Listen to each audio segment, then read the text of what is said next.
Mi nombre es Andrés Soto y esta es la historia de cómo la campana del lamento me persiguió fuera de San Cristóbal de los Andes, un pueblo que jamás pude volver a pisar. Era el año 1999, un tiempo donde el aire andino todavía olía a leyenda y las viejas historias no eran solo cuentos para asustar niños, al menos no para todos. San Cristóbal era un pueblo pequeño, encajonado entre montañas que parecían tocar el cielo. En algún rincón olvidado de Perú, su iglesia principal, una construcción colonial de piedra desgastada, se alzaba en la plaza central, siempre vigilante. Pero no era la fachada lo que inquietaba a los viejos, sino el campanario, o mejor dicho, la campana mayor que habitaba en él, la que todos conocían como la campana del lamento. Se decía que esa campana no era solo metal. Los abuelos de los abuelos, susurrando al abrigo de la chimenea, contaban que había sido fundida allá por el año 1781. Un coronel español, un tal Don Alonso de Heredia y Guzmán, un hombre tan cruel como ambicioso, había ordenado su fundición. Buscaba que el sonido de la campana ahuyentara a los espíritus de la montaña que, según él, le impedían encontrar más oro. Pero la leyenda no paraba ahí. Para que la campana tuviera un sonido único, un sonido que quebrara el aire y el alma, Don Alonso había exigido que en la aleación se incluyeran dos cosas abominables. La primera era el cráneo de un capitán que él mismo había ejecutado por insubordinación, un hombre que le había desafiado y cuyo espíritu, se decía, todavía buscaba venganza. La segunda, y esta era la que helaba la sangre, era la sangre de Mamá Quilla, una mujer esclava traída desde las costas, de descendencia africana, que había osado enfrentarlo para proteger a su hijo. Don Alonso, en su furia desmedida, no solo la había asesinado brutalmente, sino que había mandado que su sangre, aún caliente, fuera vertida en el metal hirviendo. Se creía que Mamá Quilla había lanzado una maldición antes de morir, una maldición que prometía que aquellos que la oyeran sonar conocerían la profundidad de su dolor y la interrupción de su propia estirpe. Una venganza lenta susurrada en el oído de la noche. Desde entonces, la campana era temida. No se usaba para llamar a misa ni para las fiestas. La gente de San Cristóbal la evitaba, prefería la pequeña campana de la sacristía, pero la leyenda decía que la campana del lamento tenía una voluntad propia, un horario macabro. A las 3:33 de la madrugada, en noches de niebla espesa o de luna llena, la campana repicaría. 9 badaladas secas, huecas, que sonaban como un lamento ancestral. Y se decía que quien escuchara esas 9 badaladas nunca volvería a ser el mismo. Yo en aquel entonces era un joven lleno de esa arrogancia que da la supuesta modernidad. Me reía de los viejos, de sus historias y sus miedos supersticiosos, pero San Cristóbal tenía un personaje que era aún más escéptico que yo. Su nombre era Ricardo Montes, el locutor de la única radio del pueblo, Radio Cumbres. Ricardo se jactaba de ser un hombre de ciencia, un racionalista empedernido, y estaba harto, decía, de que el miedo a la campana mantuviera a la gente en la ignorancia. Un día, Ricardo anunció en su programa que desmentiría la leyenda de la campana. Dijo, con esa voz engolada que le caracterizaba, que él mismo iría al campanario y grabaría el supuesto sonido a las 3:33 de la mañana. Sería una prueba irrefutable, una burla a las supersticiones. La gente del pueblo estaba dividida. Algunos asustados, otros curiosos. Yo mismo pensé que Ricardo era un valiente, un tipo audaz. La noche que Ricardo subió al campanario era una noche de esas de San Cristóbal donde la niebla bajaba de las cumbres como un fantasma silencioso, envolviendo el pueblo en un abrazo frío y húmedo. Las luces de las casas se apagaron temprano. Un silencio denso cayó sobre nosotros, roto solo por el murmullo lejano del viento andino. Yo me fui a dormir, con la vaga emoción de saber que a la mañana siguiente la verdad saldría a la luz, pero la verdad fue mucho más oscura de lo que nadie pudo imaginar. A la mañana siguiente, Ricardo no apareció en la radio. Un par de vecinos preocupados subieron al campanario. Lo encontraron tirado en el suelo de piedra, con la grabadora a un lado, aún encendida. Sus ojos estaban abiertos, fijos en el cielo raso, pero vacíos, perdidos. Ricardo estaba vivo. Pero no estaba, había caído en un estado catatónico, un trance profundo del que nadie pudo sacarlo. Su cuerpo inerte estaba allí, pero su mente, su alma, se había ido a algún lugar insondable. La grabadora fue recuperada. La policía local, más acostumbrada a riñas de borrachos que a misterios sobrenaturales, no supo qué hacer. El aparato fue confiscado, pero los rumores volaron, como siempre lo hacen en los pueblos pequeños. Se decía que la grabadora contenía el sonido, y efectivamente así era.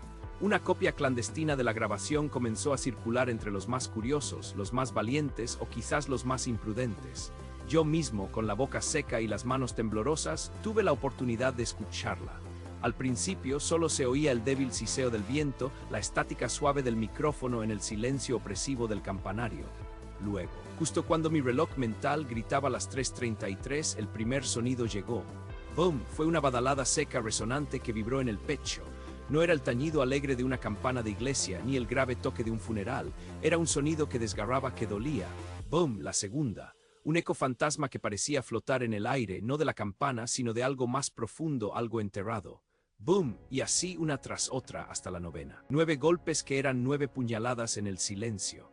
Con cada badalada sentía un frío helado subir por mi espalda, como si alguien me estuviera tocando con dedos de hielo, pero lo verdaderamente aterrador no fueron las badaladas, fue lo que vino después. Entre el eco de la novena badalada y el silencio surgió una voz. Era una voz femenina, susurrante pero clara, como un aliento gélido directo en el oído. Y lo que decía me dejó sin aliento, el corazón martilleándome contra las costillas.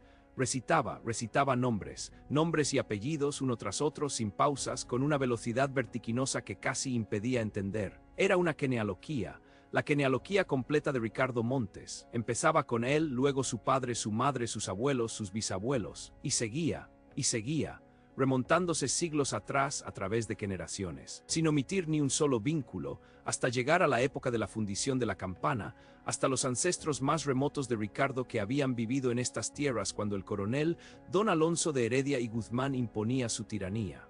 La voz de mamá Quilla, la esclava, se vengaba, narrando con exactitud la estirpe de aquel que se había atrevido a escuchar, de aquel que ahora pagaba por la sangre que una vez se derramó en el metal maldito. Ella, ya propia línea fue quebrada, ahora contaba las aquenas, una por una, como una condena. El sonido era tan real, tan presente, que se sentía como si mamá Quilla estuviera en la misma habitación, justo detrás de uno, respirando en la nuca. La voz no mostraba emoción, solo una fría y despiadada precisión, un conocimiento absoluto que era más aterrador que cualquier grito. Era la voz de una venganza cumplida, de una maldición que se había manifestado. No necesité escuchar el final. Apagué la grabadora con un temblor incontrolable. Me sudaban las manos, mi respiración era superficial y agitada. No pude dormir esa noche. Las palabras de la voz, aunque no eran mi genealogía, resonaban en mi cabeza. Me sentí observado, cada sombra un oco, cada sonido del viento un susurro que me llamaba. Pasaron semanas y yo no podía quitarme la voz de la cabeza. La cara vacía de Ricardo Montes era un recordatorio constante. Empecé a sentir una opresión, una sensación de que algo me seguía, me observaba. Cada vez que pasaba por la plaza, no podía evitar mirar el campanario, sintiendo un escalofrío que me llegaba hasta los huesos. El miedo de que la maldición, ahora liberada, pudiera un día girarse hacia mí, hacia los míos, se arraigó en mi alma. Hasta que llegó una noche como la que Ricardo había enfrentado. La niebla bajó de las cumbres, más densa que nunca, ahogando las luces de San Cristóbal, silenciando hasta el maullido de los gatos callejeros. El aire estaba pesado, cargado de una electricidad extraña, un presagio. Había salido tarde de la casa de un amigo, y la neblina me había sorprendido en el camino de vuelta. El frío se me metía por los huesos. La oscuridad era casi absoluta, solo rota por el halo difuso de alguna lámpara lejana. Y entonces lo escuché. El primer bum no fue un eco lejano, no fue una grabación, fue real. El sonido vibró a través de la niebla, una onda de sonido que no solo escuché con mis oídos, sino que sentí en lo más profundo de mi ser. Mi corazón dio un salto mortal en mi pecho. El aliento se me cortó en la garganta. El miedo, un miedo atávico y paralizante, me atenazó. Mis ojos se abrieron desmesuradamente, tratando de perforar la cortina blanca de la niebla, buscando algo, cualquier cosa. Sabía lo que significaba, no solo el sonido, sino lo que venía después, la voz de mamá Quilla, y el miedo de escuchar mi propia genealogía, mi propia estirpe siendo recitada por la maldición, era insoportable. No pensé, solo reaccioné. Mis piernas se movieron solas, sin mi consentimiento, impulsadas por un terror primario. Corrí como nunca antes en mi vida, dejando atrás la niebla, la iglesia, el pueblo entero. No miré atrás. Cada paso era una súplica para alejarme, para escapar de ese sonido que ya estaba grabado en mi mente.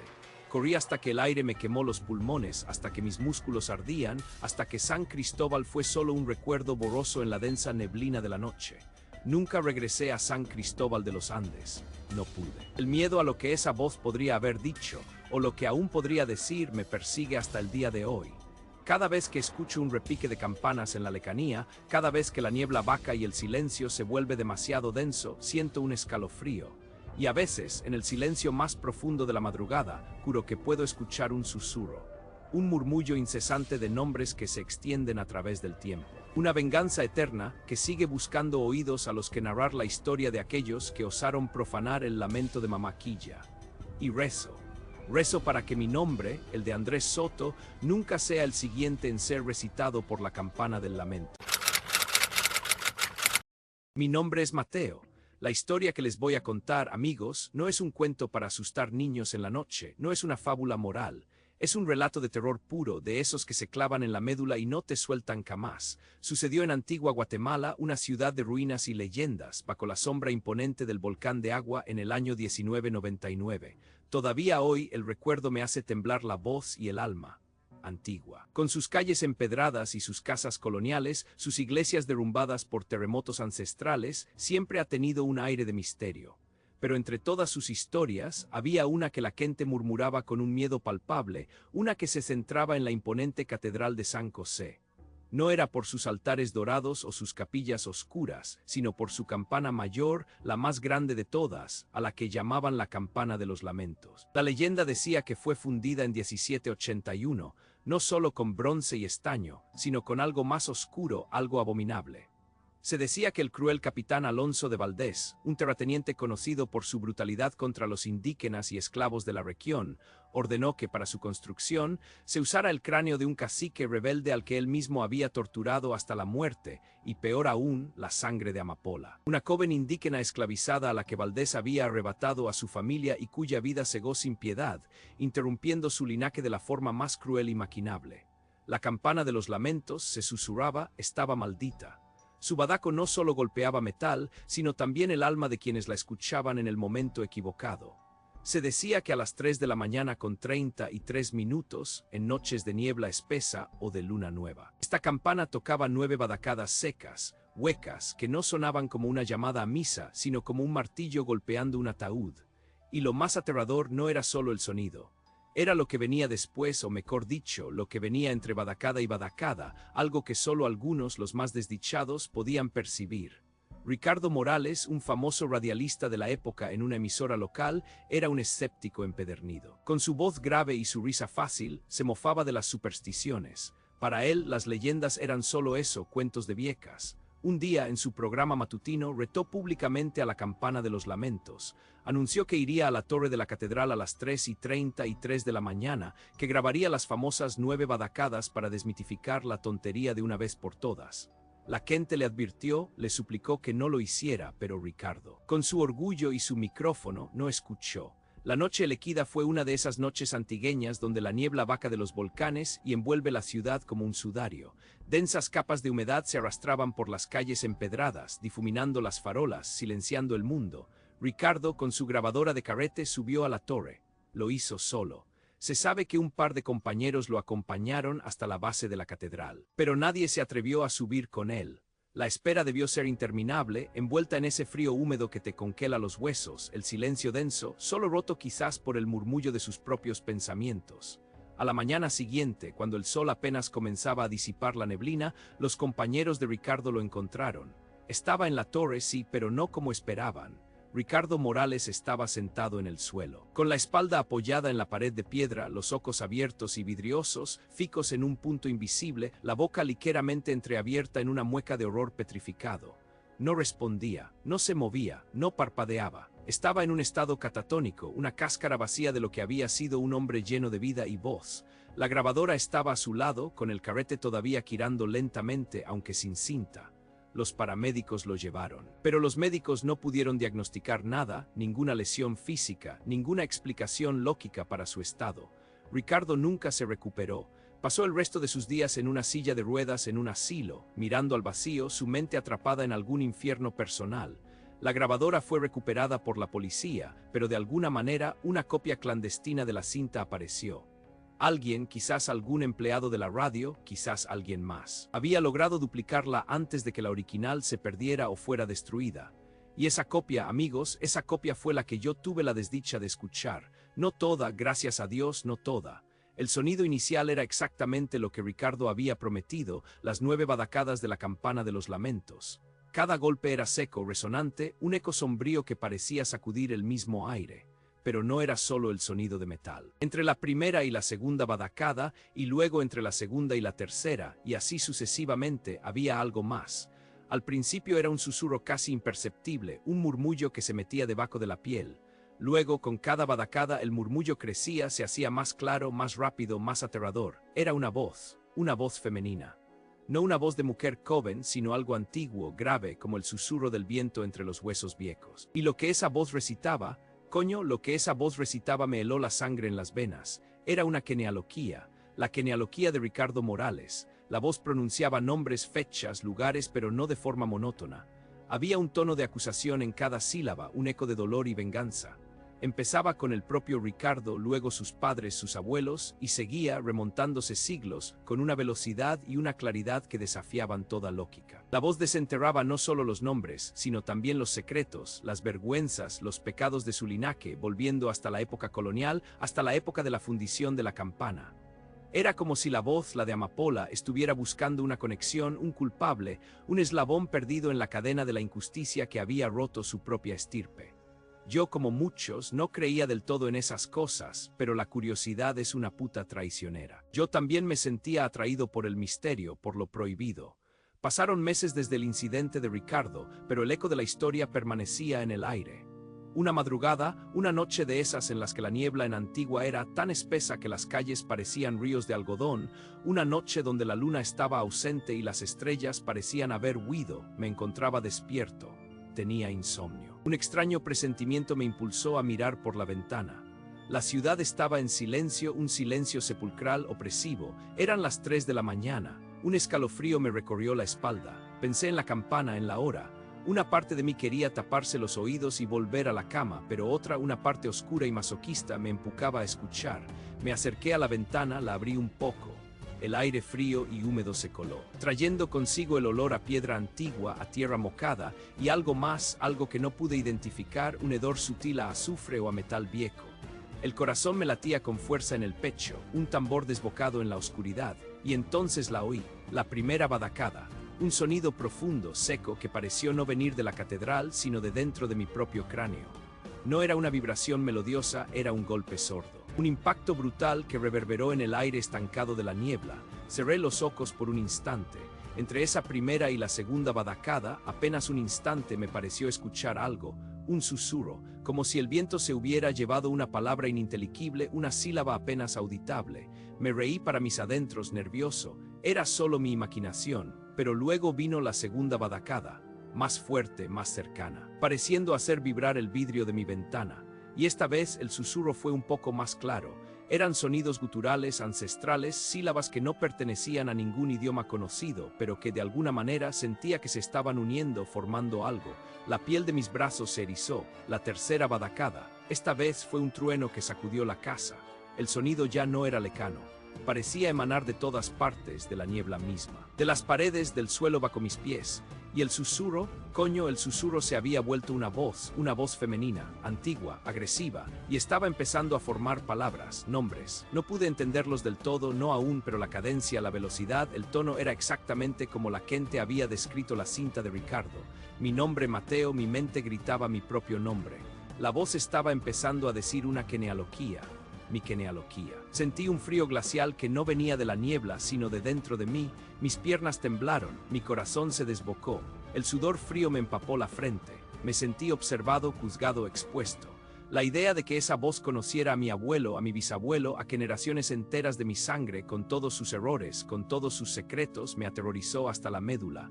No esperé la cuarta badaccada. No pude. El pánico se apoderó de mí como una bestia salvaje.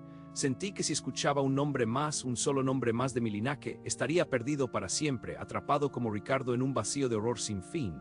Dejé la ventana abierta sin mirar atrás. Corrí fuera de mi casa sin mirar atrás a la catedral, sin mirar atrás a la niebla que parecía extender tentáculos hacia mí.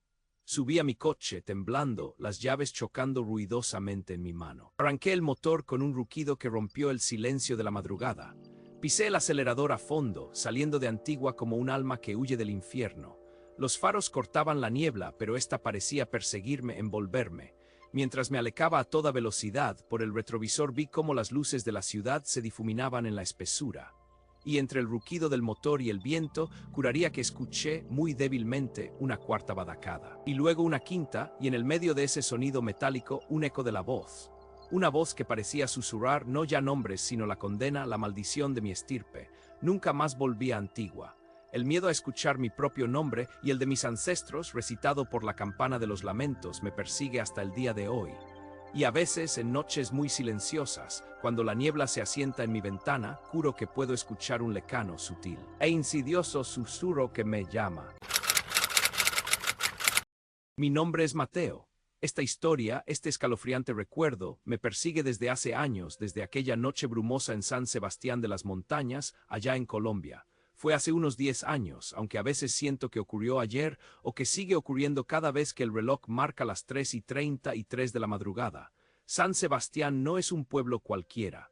Es uno de esos lugares donde el tiempo parece haberse detenido. Colgado precariamente entre las nubes de los Andes, con sus casas coloniales de adobe y tecas rocas, sus calles empedradas que huelen a humedad y a siglos de historias no contadas.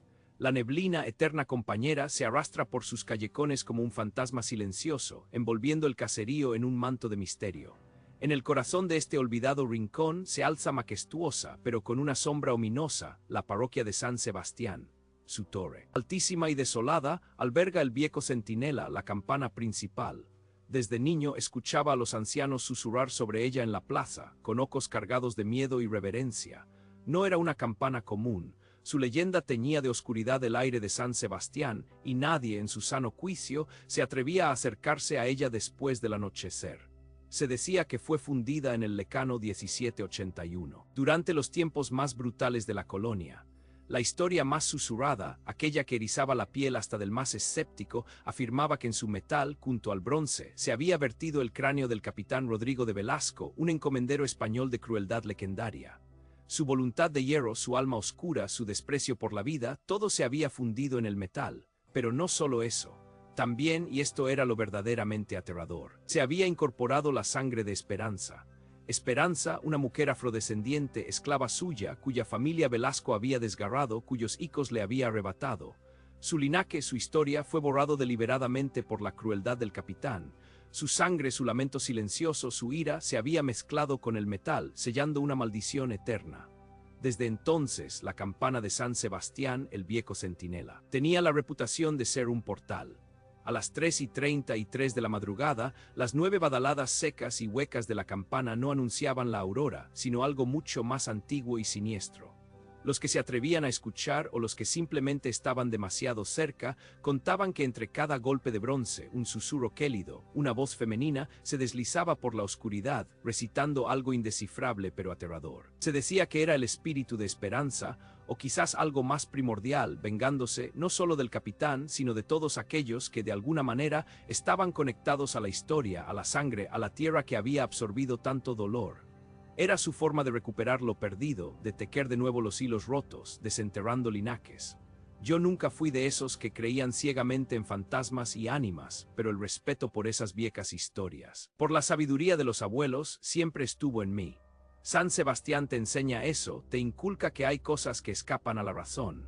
Así que cuando Claudio Vargas, un periodista y locutor de radio de Bogotá, de esos que se creen muy modernos y sabios, llegó al pueblo con sus equipos y su aire de superioridad, todos supimos que se estaba metiendo en un lío grande. Claudio tenía un programa popular donde se dedicaba a desmitificar leyendas urbanas y supersticiones.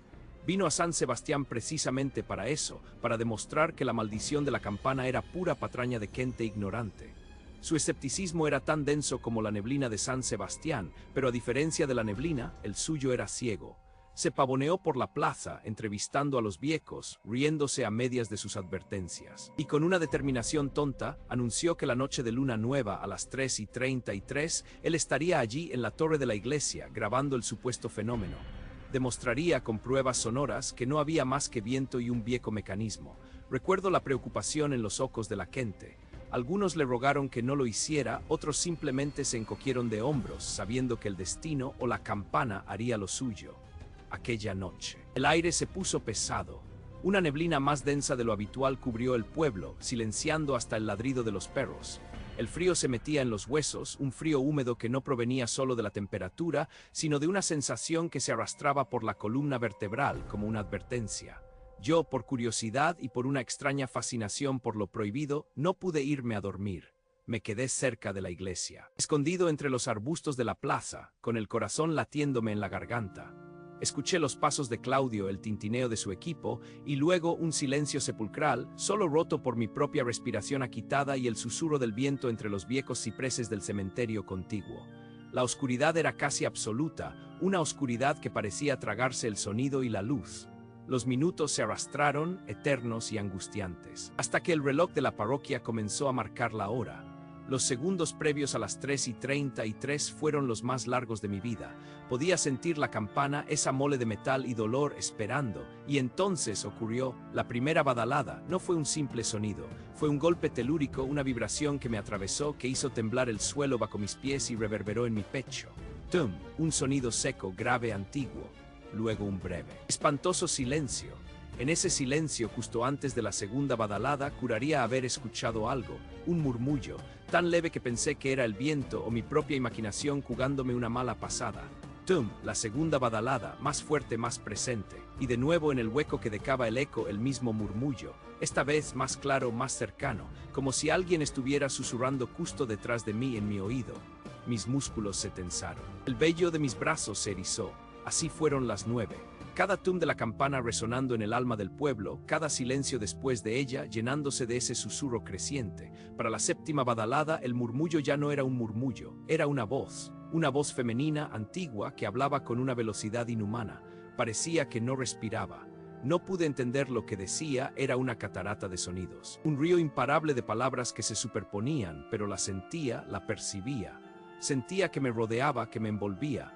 El aire se volvió frío de una manera diferente, un frío que dolía. Mi mente, que intentaba aferrarse a la lógica, estaba colapsando. El miedo ya no era una emoción, era una entidad tangible que me asfixiaba. Cuando la novena badalada se desvaneció en el aire denso, el silencio que siguió fue el más pesado de todos. No hubo más susurros, solo el sonido de mi propio corazón martilleando contra mis costillas y mi respiración, que se había vuelto entrecortada y ruidosa. Me quedé inmóvil, paralizado por un terror primario, esperando algo más, pero no hubo nada, solo el pesado manto de la neblina y el escalofriante silencio. A la mañana siguiente, los gritos de una de las señoras de la limpieza rompieron la paz de San Sebastián. Claudio Vargas fue encontrado en la torre de la iglesia. No estaba muerto, pero tampoco vivo, al menos no del todo. Su mirada estaba perdida, vacía.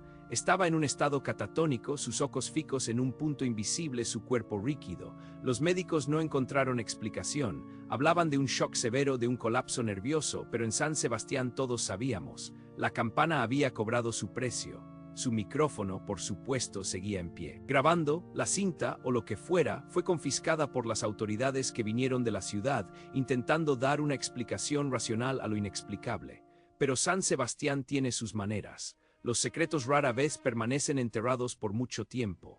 Una copia clandestina de la grabación de Claudio, quién sabe cómo obtenida, empezó a circular, susurrada de mano en mano entre los más atrevidos, entre los que buscaban la verdad. O quizás el horror. Yo, después de unos días de una lucha interna que me carcomía, sucumbí a la curiosidad. Tenía que saber, tenía que escuchar lo que Claudio había escuchado.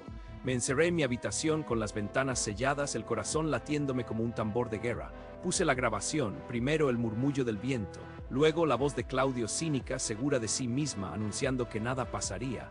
Y entonces las badaladas, tum, tum, tum. Cada golpe una punzada en mi memoria, reviviendo el terror de aquella noche. Pero esta vez, entre cada golpe, el susurro era claro, demasiado claro, no era indistinguible. Era una voz femenina ancestral que hablaba con una furia contenida, con una velocidad que apenas permitía procesar las palabras. Y lo que decía, Dios mío, lo que decía, empezaba con Claudio Vargas, hijo de, y luego una lista interminable de nombres, apellidos, matrimonios, nacimientos, muertes. Una genealogía completa, desgranada como un rosario maldito, remontándose siglos hasta la época de la fundición de la campana. Era la historia de su linaje, desenterrada de las profundidades del tiempo, articulada por esa voz espectral que no parecía necesitar respirar. Cada nombre una puntada en el tapiz de una historia que Claudio quizás nunca conoció, pero que ahora lo consumía. La voz era fría, monótona en su ritmo vertiginoso, pero cargada de un dolor antiguo, de una ira silenciosa que resonaba en cada sílaba. Sentí un escalofrío que no provenía del frío externo, sino de algo mucho más profundo. La voz parecía salir de los altavoces y llenar cada rincón, cada sombra. No era solo la genealogía de Claudio. Era como si la voz se expandiera buscando. Era una presencia, en un momento entre la maraña de nombres. Escuché algo que me heló la sangre, un apellido, familiar.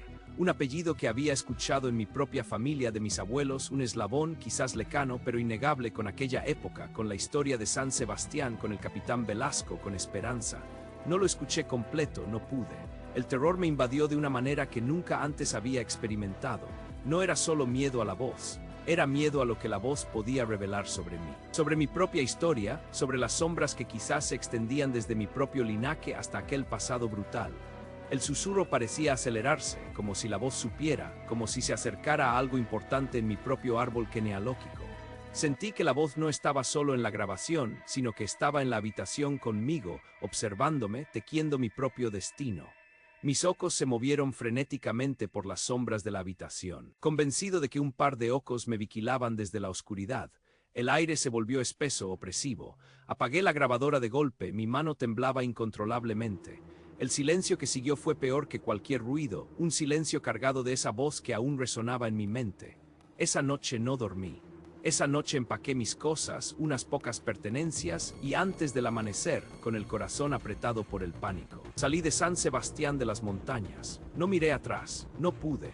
Sentía que si lo hacía, la neblina me alcanzaría, me envolvería, y la voz de esperanza me atraparía, me obligaría a escuchar mi propia historia, a confrontar las cadenas invisibles que me unían a ese pueblo maldito. Han pasado años desde entonces. He vivido en grandes ciudades e intentado olvidar el sonido de esa campana, el murmullo de esa voz implacable. Pero cada noche, al borde de las 3:33, un escalofrío me recorre el cuerpo. Mi mente, contra mi voluntad, evoca nombres, apellidos, ecos de la grabación que escuché. A veces juro que siento que la voz está más cerca, que susurra en el borde de mi audición, tejiendo una historia que aún no quiero conocer, un linaje que no quiero desenterrar. El miedo es una sombra constante, una promesa silenciosa de que, tarde o temprano, la campana volverá a sonar para mí y la voz de esperanza me contará la historia completa, mi historia, hasta el último y terrible detalle. Y yo, Mateo, no podré huir de ella. Mi nombre es Mateo. Esta historia, que aún se aferra a mi alma como una garra helada, sucedió hace algunos años, en un rincón apartado y casi olvidado de los Andes ecuatorianos, un pueblo llamado San Ignacio de los Altos. La fecha exacta se me escapa, difuminada por el terror, pero sé que fue durante un invierno crudo, cuando la neblina se adueñaba de las noches como un sudario espeso y húmedo. San Ignacio de los Altos es un lugar donde el tiempo parece haberse estancado en la época colonial, con sus calles empedradas y casonas de adobe que guardan secretos centenarios. En el corazón del pueblo, dominando la plaza principal, se alza la antigua iglesia de la Matriz, una mole de piedra oscura, desgastada por siglos de vientos andinos y lluvias implacables. Su campanario, alto y delgado, parecía rasgar el cielo gris la mayoría de los días. Y en su interior, pendiendo como un peso muerto y maldito, estaba la campana de las ánimas. La leyenda local, susurrada con reverencia y pánico entre los viejos del pueblo, contaba que esta campana no era una campana cualquiera. Decían que había sido forjada en los albores del siglo XVIII, con una aleación particular, una mezcla impía que incluía el cráneo pulverizado de don Ramiro de la Vega, un encomendero español de crueldad legendaria, y la sangre de Pachamama, una joven indígena que había sido violentada y despojada de su linaje por el cruel don Ramiro. Una madre que, según la tradición, había invocado una maldición eterna antes de sucumbir, una maldición que se aferraría a todo aquel que osara escuchar los toques de esa campana.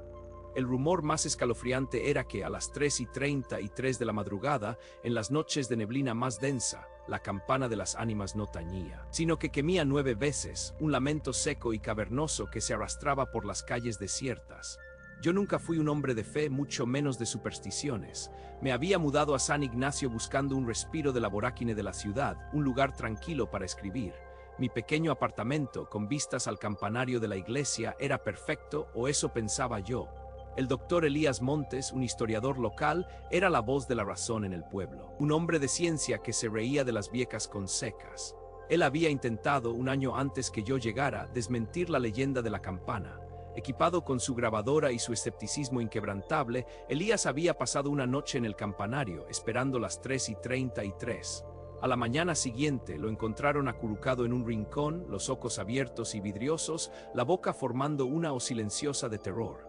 Estaba en un estado catatónico. Susurraba incoherencias sobre nombres y voces, un alma rota que no volvió a ser la misma. Nunca se recuperó. La grabadora de Elías desapareció esa noche. Pero, como ocurre con las verdades más terribles, una copia clandestina de la grabación, un casete gastado y chirriante, comenzó a circular entre los valientes o los necios del pueblo. Yo era de los segundos, lo admito. Una noche, un amigo, un viejo de ojos temerosos y manos temblorosas, me entregó el casete con la advertencia de que nunca lo escuchara solo. La curiosidad, esa maldita y seductora traicionera, me carcomía. Una noche particularmente fría, la neblina se había apoderado de San Ignacio como nunca antes. Era tan densa que las farolas de la plaza apenas lograban perforar un halo mortecino a su alrededor. El silencio era casi opresivo, un manto pesado que sofocaba cualquier sonido. Miré mi reloj. Las 2:58 de la mañana.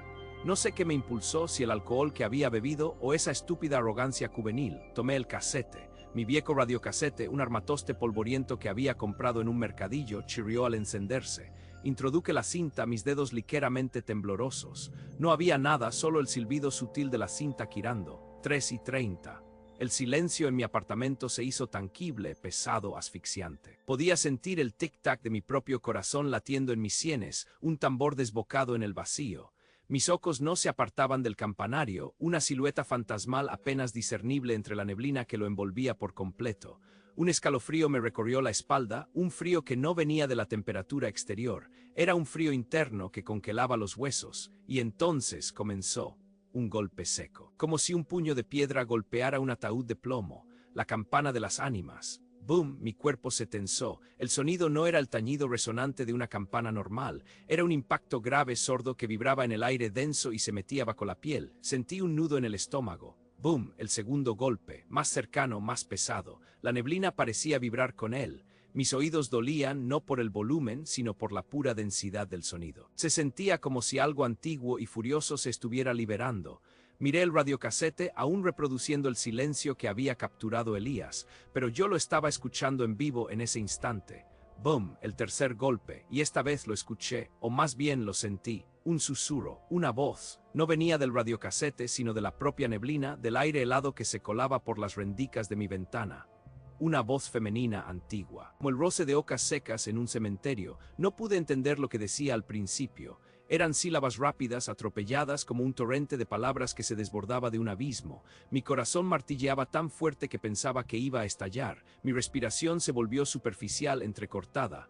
El aire de la habitación se volvió pesado, con un olor a humedad y a tierra removida. ¡Boom! El cuarto golpe, y la voz, esta vez era más clara y helada. Recitaba nombres, nombres de hombre y de mujer, nombres que por alguna razón incomprensible me sonaron familiares de la manera más aterradora posible. Era como si esa voz ancestral estuviera hilando un tapiz de palabras con el mismo hilo de mi propia existencia. Sentí que me observaban, que cada fibra de mi ser estaba expuesta a esa entidad invisible en la neblina. ¡Boom! El quinto golpe. Mis ojos se fijaron en el radiocasete. La voz en el casete. La grabación de Elías también había empezado. Era la misma voz que resonaba desde el exterior, solo que en el casete sonaba más metálica, más distante, pero igual de escalofriante.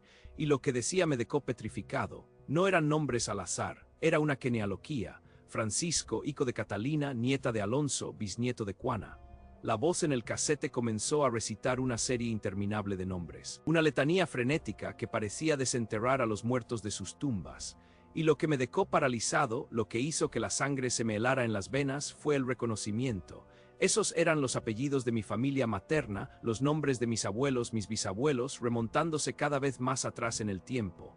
La voz se aceleraba, sin pausas, sin aliento, tejiendo mi propia historia, mi linaje, con cada sílaba.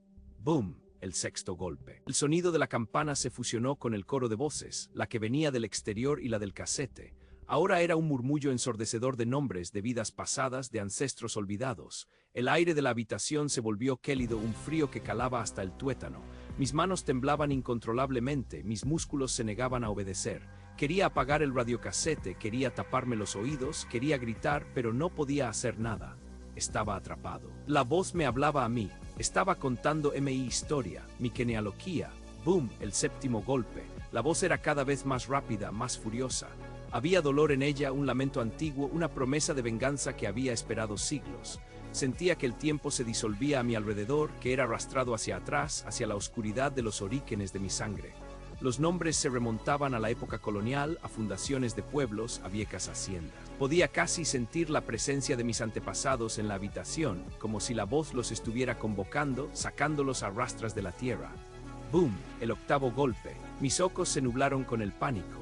La voz, ahora un torbellino de sílabas furiosas, se acercaba a mí. Podía sentir su aliento frío en mi rostro, sus palabras golpeando mis tímpanos como dardos envenenados. La neblina en el exterior parecía arremolinarse con la furia de la voz, como si la propia montaña andina estuviera despertando para juzgarme. Sentí una presión invisible sobre mi pecho, como si una mano espectral me estuviera aplastando, intentando arrancarme el aliento. Mi mente gritaba, suplicaba, pero mi cuerpo estaba paralizado, inerte, un testigo mudo de mi propia condena.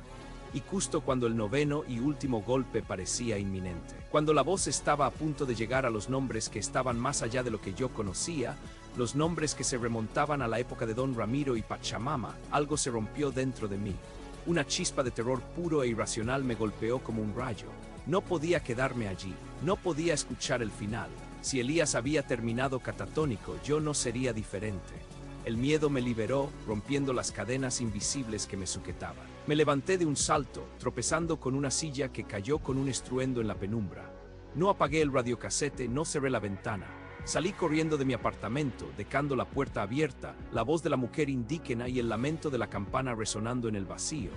Bajé las escaleras a ciegas, mis pies descalzos golpeando los escalones de madera, el corazón desbocado latiendo en mi garganta. La neblina en la calle era aún más densa. Un muro blanco que se tragaba todo. Corrí sin rumbo fijo, sin mirar atrás, el eco de la voz persiguiéndome, el recuerdo de mi genealogía desvelada por un ser de otro tiempo. Nunca regresé a San Ignacio de los Altos. Nunca. Mi nombre es Ricardo Montiel.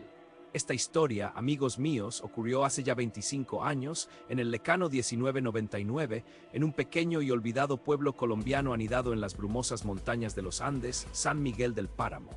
Un lugar donde las viejas historias coloniales no son solo cuentos, sino una parte viva y respiratoria del aire frío que uno inhala. Un aire que a veces parece susurrar secretos ancestrales. San Miguel del Páramo era, y supongo que sigue siendo, un sitio donde la neblina no es un fenómeno climático, sino un velo constante, denso y húmedo, que envuelve todo al amanecer y al anochecer, disolviendo las formas y creando sombras espectrales. En el centro de ese pueblo, dominando la plaza empedrada, se alzaba la iglesia mayor, una construcción de piedra musgosa y envejecida, cuyo campanario oscuro tocaba el cielo con una cruz oxidada. Y en ese campanario pendía la campana del lamento, una pieza de bronce que, a decir de los viejos, era más antigua que la propia iglesia, o al menos llevaba consigo una carga mucho más pesada que sus cientos de kilos de metal. La leyenda de la campana del lamento era el pan de cada día, la historia que se contaba en las noches heladas al calor de la chimenea. Decían que allá por el año 1792, en plena época de la colonia, cuando el oro de las minas cercanas teñía de sangre la tierra y las manos de los encomenderos, la campana original de la iglesia se racó. Para fundir una nueva, el terrible don Alonso de Valdemar, un encomendero de corazón de piedra que había amasado su fortuna a costa del sudor y la vida de los nativos, ordenó que se utilizara una liga especial. Se decía que en ese metal fundido, hirviendo con furia, fue vertido el cráneo de Valdemar, ya muerto por entonces de una enfermedad misteriosa, y la sangre fresca de María Elena, una joven indígena cuya familia y linaje entero había sido destruido por la crueldad insaciable de don Alonso. Ella, según la historia, había invocado una maldición final con su último aliento, una venganza fría y calculada que trascendería los siglos. Desde entonces, la campana del lamento sonaba diferente. No era un tañido melodioso, sino un golpe seco, ronco que resonaba en el pecho y en el alma. Pero lo verdaderamente escalofriante era su horario. 9 badaladas, ni una más ni una menos, puntualmente a las 3:33 de la madrugada, cuando el velo entre este mundo y el otro es más delgado. Y la maldición, claro, Se decía que si alguien osaba escuchar esas badaladas con atención, en solitario, sin la protección de la fe o la compañía, la campana desataría su furia silenciosa. La persona sería hallada en estado de catatonia, con los ojos abiertos de par en par, pero vacíos, con la mente rota por un horror incomprensible. Y la campana, con una voz espectral femenina, recitaría la genealogía completa de la víctima, remontándose siglos, hasta conectar con la línea de aquellos que habían profanado la tierra y la sangre de María Elena. Era su forma, decían, de extender la venganza por una estirpe interrumpida. Yo trabajaba en Radio Andes, la emisora local, como ingeniero de sonido. Mi amigo y colega Claudio Vargas era la voz más popular de la mañana. Claudio era un hombre de radio de la vieja escuela, escéptico hasta la médula, con una risa sonora que solía disipar cualquier sombra, pero su escepticismo era, a veces, una provocación imprudente. Él se reía de la campana del lamento, la llamaba un cuento de viejas para asustar a los niños. Y un día, en su programa lanzó el reto. Dijo que iba a desmitificar la leyenda, que grabaría el sonido de la campana a las 3:33 de la madrugada, para demostrar que era solo un metal viejo sonando sin más misterio que el óxido. Yo intenté disuadirlo. Le rogué que no lo hiciera, le recordé las historias de aquellos que habían sido encontrados, pero Claudio se encogió de hombros, su sonrisa torcida. Me dijo que era un hombre de ciencia, que necesitaba hechos. Supersticiones. Esa noche, la noche que cambió todo, la neblina era más densa que de costumbre.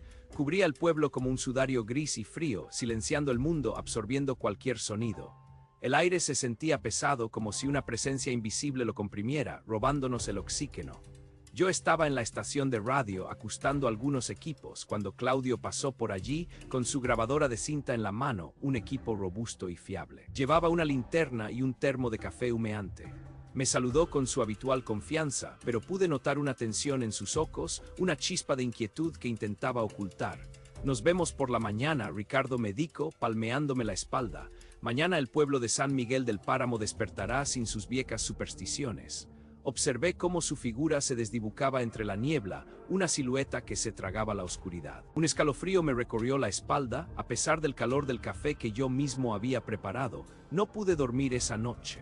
El silencio era opresivo y cada ráfaga de viento que aullaba entre los techos de teca parecía traer consigo un lamento distante.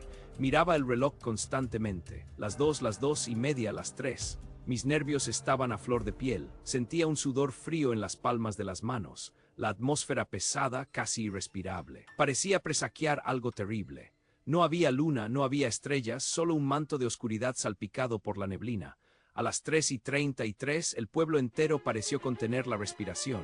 Un silencio sepulcral tan profundo que dolía se extendió por cada rincón. Y entonces, la primera badalada de la campana del lamento. No fue un sonido cualquiera, fue un golpe seco, metálico, que vibró a través de los huesos. Un sonido que te perforaba el tímpano y te erizaba el vello de la nuca. Fue como un latido anómalo del corazón del propio pueblo, un latido que anunciaba algo antiguo y monstruoso. Después de esa primera badalada, todo volvió al silencio. Un silencio denso, cargado de expectativas, un silencio que sabía a muerte. Entonces, las siguientes badaladas se sucedieron, lentas, espaciadas, cada una más profunda y opresiva que la anterior. Pero yo no oí 9 badaladas, al menos no conscientemente. El miedo me atenazaba. La mañana siguiente la noticia corrió como la pólvora, extendiéndose por el pueblo con la misma rapidez que la neblina se disipaba con el sol. Claudio Vargas había sido encontrado. Estaba en la plaza, cerca del atrio de la iglesia, tirado en el suelo, con el equipo de grabación a su lado, inmóvil. Sus ojos, sí, estaban abiertos, dilatados y vidriosos, fijos en un punto en el horizonte que solo él podía ver. Su boca, ligeramente abierta, dejaba escapar un hilo de saliva, catatónico, totalmente catatónico. Parecía que su mente se había roto en 1000 pedazos, incapaz de procesar el horror que había presenciado o escuchado. Era el vivo ejemplo de la maldición de la campana del lamento. Lo llevaron al hospital. Los médicos, desconcertados, solo podían diagnosticar un choque neurológico severo, una especie de trauma psicológico extremo. Claudio estaba allí, pero no estaba. Su cuerpo respiraba, su corazón latía, pero su esencia, su personalidad, se había desvanecido, aplastada por algo incomprensible. La grabadora fue recogida por la policía, una pieza de evidencia en un caso que no podían entender. Pero uno de los técnicos más jóvenes de la emisora, un muchacho llamado Mateo, siempre curioso y un poco imprudente, logró hacer una copia clandestina de la cinta antes de que la entregaran a las autoridades. Me la dio en secreto, con una expresión de pánico en el rostro, murmurando que no podía soportar lo que había oído. Me encerré en mi pequeño apartamento esa tarde, con las persianas bajas, el corazón latiéndome en la garganta. Conecté la grabadora a mis auriculares para que nadie más pudiera oírlo.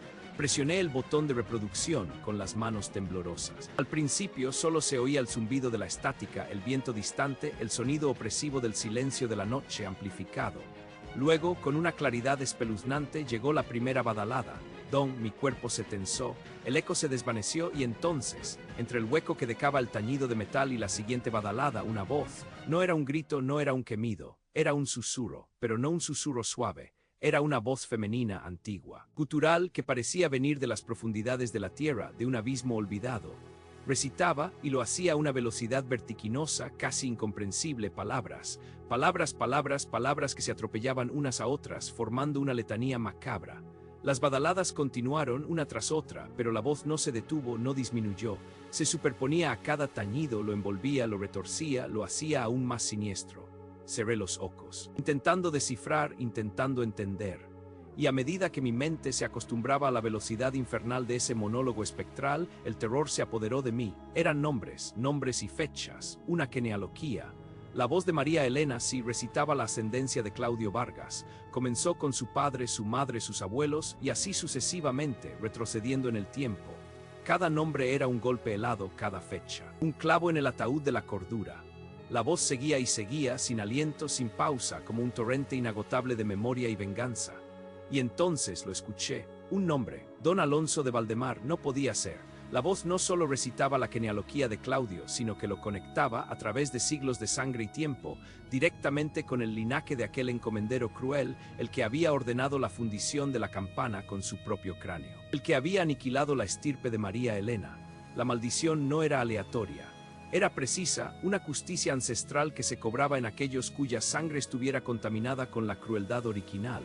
Claudio, en su escepticismo, había invocado algo que corría por sus venas, algo que la campana y la voz reconocieron de inmediato. Apagué la grabadora con un temblor violento, sintiendo que el aire se me escapaba de los pulmones. La habitación parecía encogerse, las sombras cobrar vida propia. Pude sentir el peso de un millar de ojos invisibles sobre mí. El sonido de esa voz, la genealogía, la conexión, no pude volver a pegar ojo. La imagen de Claudio, con sus ojos vacíos, me perseguía. El recuerdo de esa voz arrastrada por el viento de la cinta, repitiendo nombres, era un eco constante en mi cabeza. Decidí que no podía quedarme en San Miguel del Páramo. No podía seguir respirando ese aire cargado de historias y de dolor ancestral. Empaqué lo esencial, dispuesto a irme al amanecer, antes de que el sol ahuyentara por completo la neblina. Pero esa noche, la última noche que pasaría en ese maldito pueblo, me atacó un terror mucho más personal. Eran las 3 de la mañana. No sé por qué estaba despierto, quizá por la angustia, quizá por una premonición. La neblina, como siempre, había envuelto el pueblo, más espesa y densa que nunca, ahogando la luz de las farolas, silenciando los pocos sonidos nocturnos. El frío era glacial, se metía por debajo de la puerta, se adhería a las paredes. Y entonces, a las 3:33 en punto, antes incluso de que mi reloj digital cambiara el dígito final, el sonido llegó. Don, la primera badalada de la campana del lamento. No en una cinta, no en un relato, sino en el aire frío y espeso de mi propia habitación. Era un sonido hueco, cavernoso, que pareció resonar en la base de mi cráneo. El silencio que siguió a esa badalada fue aún más aterrador que el sonido mismo. Un silencio expectante, como si el pueblo entero estuviera conteniendo la respiración, escuchando. Pude sentir el zumbido de mi propia sangre en mis oídos. El corazón me latía tan fuerte que pensé que se me saldría del pecho. Mis ojos estaban fijos en la ventana, aunque solo podía ver el blanco lechoso de la niebla. Un frío paralizante se extendió por mis extremidades. No era solo el frío de la noche andina, era un frío que venía de dentro, de la comprensión repentina e ineludible de que yo también estaba escuchando, que la campana me había notado. Y entonces, débilmente al principio, apenas un murmullo que se mezclaba con el ulular del viento entre las tecas, pero cada vez más claro, como si se acercara, como si se materializara en el aire. Pude oírlo. Una voz, la misma voz de la cinta de Claudio, antigua, susurrante, pero con una furia implícita. Empezó con un nombre que sonaba familiar, un nombre que yo conocía. No esperé a la segunda badalada, no esperé a que la voz me recitara mi propia estirpe, a que me conectara con cualquier Don Alonso de Valdemar que pudiera habitar mi pasado.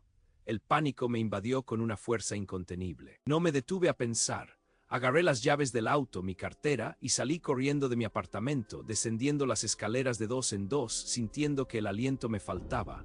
El aire helado de la calle me golpeó el rostro, pero no me importó.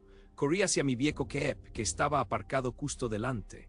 Sentía que cada músculo de mi cuerpo gritaba de terror, que cada fibra de mi ser me imploraba que huyera. Mis manos temblaban tanto que apenas pude meter la llave en el contacto. El motor arrancó con un gruñido. Pisé el acelerador sin mirar atrás, sin importarme la neblina que cegaba mi visión, sin importarme las curvas peligrosas de la carretera de montaña. Lo único que quería era salir de San Miguel del Páramo, huir de la campana del lamento, huir de esa voz que empezaba a pronunciar nombres, mi nombre, mi linaje, mis antepasados.